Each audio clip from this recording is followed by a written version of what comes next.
नमस्कार, आप सभी का स्वागत है। मैं हूं रितेश गुप्ता। दर्शकों, जिस तरह से महराज मलिक की बात करें, जो डोडा से एमएलए हैं, जिन पर उन पर पीएसए लगाया गया, उसके बाद से ही जो है विभिन्न पॉलिटिकल पार्टीज की बात करें तो वो मांग कर रहे हैं कि उन्हें रिलीज किया जाए, उनसे पीएसए जो है वो हटाया जाए। और आज पीडीपी के वर्कर्स, पीडीपी के कार्यकर्ता जो है यहाँ पर प्रेस कॉन्फ्रेंस के माध्यम से जो है महराज मलिक को रिलीज करने की मांग कर रहे हैं। आइए जाने की कोशिश करते हैं। सबसे पहले अपना परिचय दीजिए। बहुत बहुत शुक्रिया। मैं Mohammad Farooq Inqalabi, district joint secretary PDP Rajouri.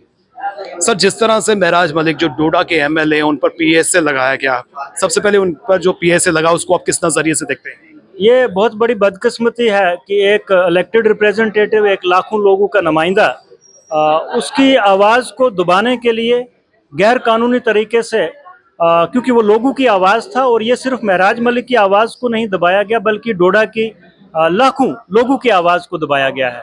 ये बदकिस्मती है जम्मू कश्मीर के लोगों के लिए, और बिलखसूस ये एक किस्म से जमहूरियत पे एक दाग है, बदनुमा दाग है। जमहूरी मुल्क में इस किस्म से ऐसे कवानीन का इस्तेमाल मुझे लगता नहीं कि इलेक्टेड रिप्रेजेंटेटिव के खिलाफ लगना चाहिए। क्या आपको लगता है कि जो इलेक्टेड रिप्रेजेंटेटिव है उसको राइट मिलता है, वो कुछ भी कर सकता है, कुछ भी बोल सकता है और उस पर किसी भी तरह की कार्रवाई नहीं होनी चाहिए? नहीं, बिल्कुल नहीं, ऐसा नहीं है। जहाँ तक महराज मलिक साहब का सवाल है कि उन पे जो पीएसए लगा है, कि उनकी लैंग्वेज को लेकर के उनका डीसी साहब के साथ जो भी तलख कलामी हुई है या दीगर कुछ ऑफिसर साहिबान के साथ, मुझे लगता है कि लैंग्वेज को लेकर के पीएसए नहीं लगना चाहिए।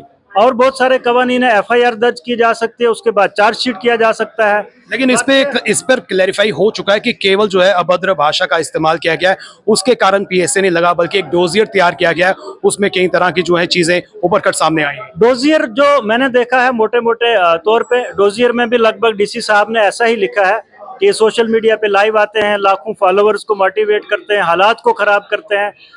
हालांकि वो हालात को खराब नहीं करते, वो लोगों की आवाज उठाते हैं। वो डीसी साहब को अच्छा नहीं लगा। नहीं, आपको नहीं लगता कि जिस तरह से बुरहान वानी के फेवर में बात करना, उनको आइडल मानना, तो कहीं ना कहीं जो है हालात खराब करने की तरफ, उसी दिशा की तरफ जो है कदम उठा रहे हैं? महराज मलिक साहब ने बुरहान वानी को कभी भी अपना आइडल नहीं माना। उनका जो कहने का मतलब था, लोगों ने उसका गलत मतलब निकाला। कुछ लोगों ने, सब ने नहीं, कुछ लोगों ने, और बिलखसूस भारतीय जनता पार्टी के लोगों ने, जो नहीं चाहते कि महराज मलिक साहब बाहर आए। उन्होंने जो बुरहान वानी की बात की थी, उन्होंने कहा था कि एक गलत इंसान जो गलत रास्ते पे चला गया, जिसने बंदूक उठाई, बुरहान वानी, कुछ लोग उसको अपना आइडल मानते हैं। तो मैं तो हक के रास्ते पे हूं, मैं आपकी आवाज बुलंद करता हूं, मैं इंसाफ के लिए लड़ता हूं, तो मैं ब्रांड क्यों नहीं हो सकता? उनका कहने का ये मतलब था। लेकिन अब कुछ लोग जो है हालात को खराब करने के लिए, जम्मू कश्मीर का माहौल बिगड़े, यहाँ पे जो कम्युनल हारमोनी है उसमें खलल पड़े, वो उसकी वीडियोस जो है छोटी छोटी 10-10 सेकंड की निकाल करके लोगों में शेयर करते हैं। इसके लिए मैं आपके जरिए से डीजीपी साहब से भी गुजारिश करूंगा कि आप मुतलका एसएचओज को हदायत जारी करें कि जो ऐसे लोग ऐसी वीडियोस सर्कुलेट करते हैं, उनके खिलाफ एफआईआर दर्ज करके कार्रवाई करें, क्योंकि जम्मू कश्मीर के हालात वो लोग खराब करते हैं। महराज मलिक साहब ने हालात नहीं खराब किए, उन्होंने लोगों की आवाज उठाई है। जो डीसी साहब से उनका मसला था, वो चाहे डिस्पेंसरी को लेकर के था, सड़कों को लेकर के था, स्कूलों को लेकर के था। डीसी साहब पिछले 1-1.5 साल से महराज मलिक साहब को तमाम तरीके के तरक्याती कामों में नजरअंदाज करते रहे हैं। महराज मलिक साहब जब भी लोगों की आवाज लेकर उनके पास जाते थे, वो नहीं सुनते थे। महराज मलिक के पास जो डाक बंगलों में उनके लिए कमरा रखा गया था, जहां वो बैठते थे, लोगों से बात करते थे, वो कमरा भी डीसी साहब ने उनसे छीन लिया था। ये सारी चीजें उनका जाती आपस में जो रंजिश थी, वो निकालने के लिए डीसी साहब पे हमें यह गिला है कि आप एफआईआर दर्ज कर सकते थे उनकी लैंग्वेज के लिए। लैंग्वेज जम्मू कश्मीर में नहीं बल्कि पूरे हिंदुस्तान में भारतीय जनता पार्टी के मैक्सिमम लीडर्स की इतनी गलत लैंग्वेज है। फिर अगर पीएसए लगता तो सबसे पहले उनके खिलाफ लगता, लेकिन उनके खिलाफ एफआईआर भी दर्ज नहीं होती है, सिर्फ महराज मलिक के खिलाफ एफआईआर भी और पीएसए भी।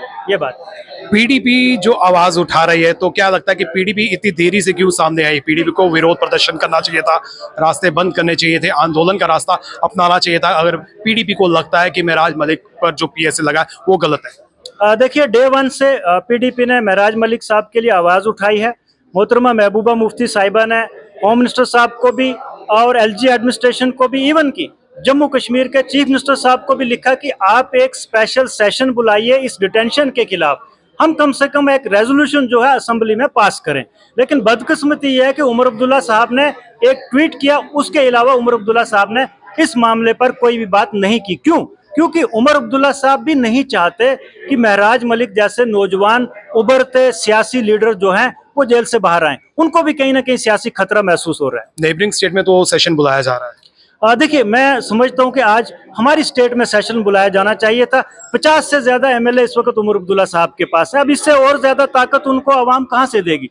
ये ताकत थी, और उस ताकत को महराज मलिक साहब पर जो पीएसए लगा है जनाब, ये महराज मलिक साहब पे पीएसए नहीं है, ये जम्मू कश्मीर के तमाम जो एमएलए हैं, इवन की भारतीय जनता पार्टी के लोग भी। मैं विक्रम रंधावा साहब की बात करूं, अगर जो उनकी लैंग्वेज है उन पर भी लगता है, लेकिन मैं डिमांड करता हूं नहीं लगना चाहिए। जो उन्होंने लैंग्वेज इस्तेमाल किया उसके लिए उनके खिलाफ एफआईआर लगाओ, जिस भी कवानीन के तहत लगता है उनको बुक करो, उनके खिलाफ चार्जशीट पेश करो। लेकिन पीएसए लगा करके आप किसी की आवाज को ऐसे जेल में बंद नहीं कर सकते, क्योंकि ये अवाम की आवाज है। एलजी साहब से कुछ अपील करना चाहते हैं?